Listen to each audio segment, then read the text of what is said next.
بسم اللہ الرحمن الرحیم۔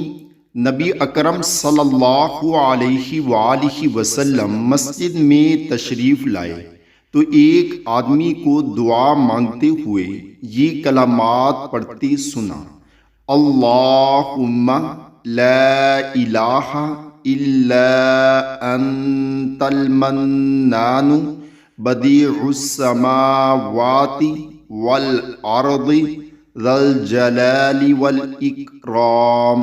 تو آپ صلی اللہ علیہ وآلہ وسلم نے فرمایا، اس بندے نے اللہ کے ایسے اسم اعظم کے ساتھ دعا مانگی ہے کہ جب یہ کلمات پڑھ کر دعا کی جائے تو اللہ تعالیٰ قبول فرماتا ہے، اور اس سے جو مانگا جائے وہ عطا فرما دیتا ہے۔